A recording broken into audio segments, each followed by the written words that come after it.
Hi, my name is Romeo Santos. Today I'm going to discuss social engineering.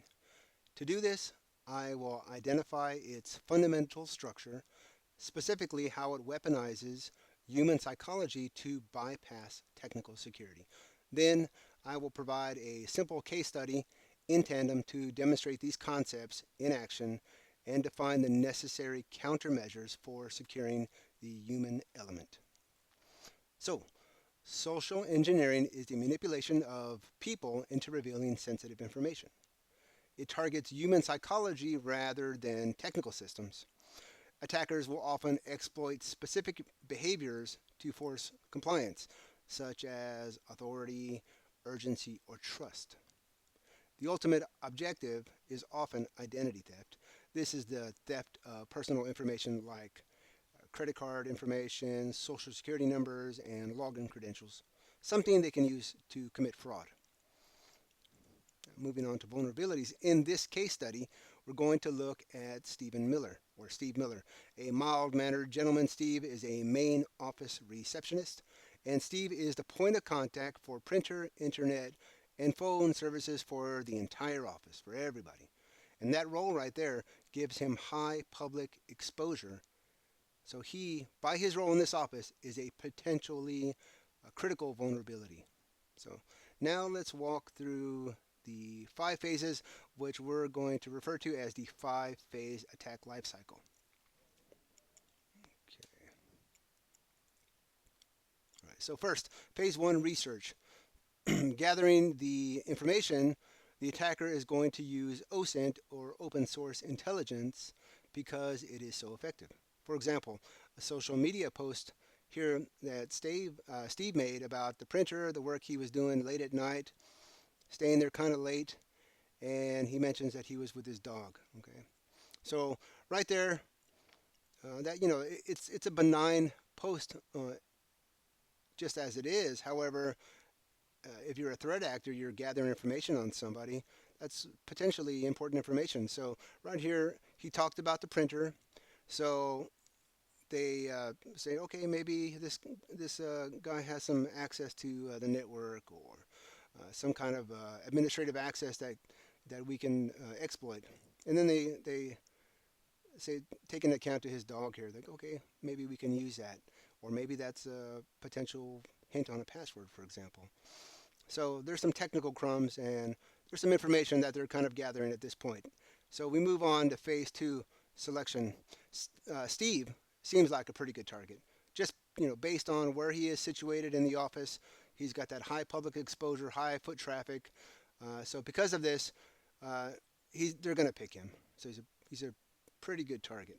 So target has been selected. Now they're going to work on the relationship. So this is the time for the threat actor to build that relationship with Steve. They know a little bit of information about him. They know that he works late, so he's maybe dedicated. They also know that he has a dog. So if the threat actor wants to engage with him, he could talk with him about his dog, talk to him about working late. But at the same time, he's going to get in there and say, "Hey, Steve, I saw your post about the printer. I got a quick question for you." And then he says he's with the Print Fast team. Okay, so a lot of deception going on here. They're probing Steve right now to see if he's going to bite, see if he's going to take the bait. So he is going to take it.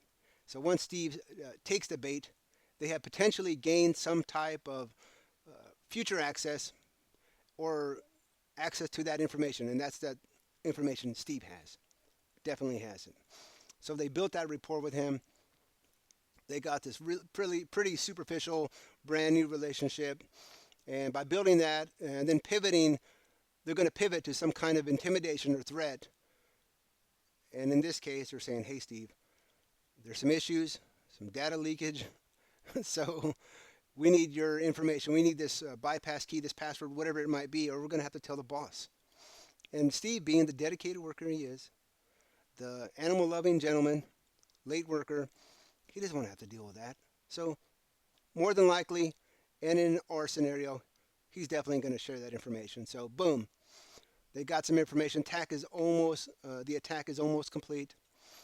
They've pretty much buttered him up, and Steve, he's in good hands right now, as far as he can tell. So now on to the final phase here, the actual theft of data. And I've simplified it here, but in our case, it was some identity theft. And here in the terminal here that I have on display here, the attacker has gained some credentials, potentially.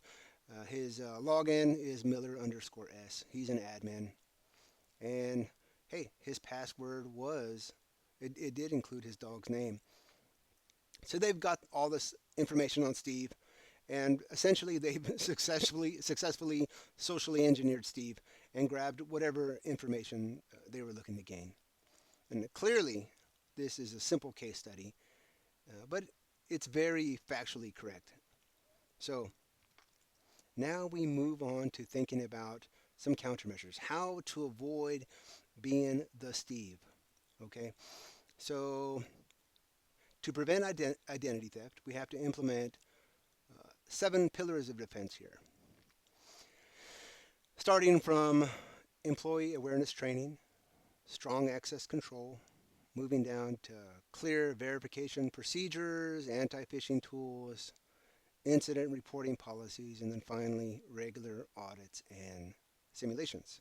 You know, let's say this is the first time Steve has ever encountered this type of scenario. Because he is a trusting person, because he's such a dedicated worker, and because he wants to always do what is expected of him, being that high visibility person in the office, he's going to do what he has to keep systems up, to avoid calling the boss, someone calling the boss late at night. So, you know, it's very, very common. So let's think about, if we take a look at one of these options, the 7 pillars of defense: employee awareness training, maybe regular audits and simulations. It kind of falls into this example I'm about to tell you. Let's say there is a some kind of SOP, standard operating procedure, or some process that the office has to follow. Clearly, they don't have it implemented. But in this case, is if a vendor calls, excuse me, if a vendor calls, then we have to verify, authenticate. They say who they are. You know, we got to make sure that they're the right person that we're going to give some information to, or let them in the building, for example. And clearly, that wasn't the case here. So if they had some type of process implemented, potentially this entire attack, this social engineering, could have been thwarted from the very beginning if Steve had that knowledge. But he did not. So, you know, poor Steve. So in conclusion, social engineering exploits psychology, not systems. We're not looking at exploiting a router or maybe some misconfigurations on the server. So it wasn't necessarily a specific vulnerability in the system, but it was just Steve being Steve, giving out the information. While technical defenses are necessary, a layered human defense through training and awareness is a really strong way to mitigate a lot of risks. I'm Romeo Santos. I hope this case study provides a clear look at how we can better protect ourselves in a digital landscape. Thank you.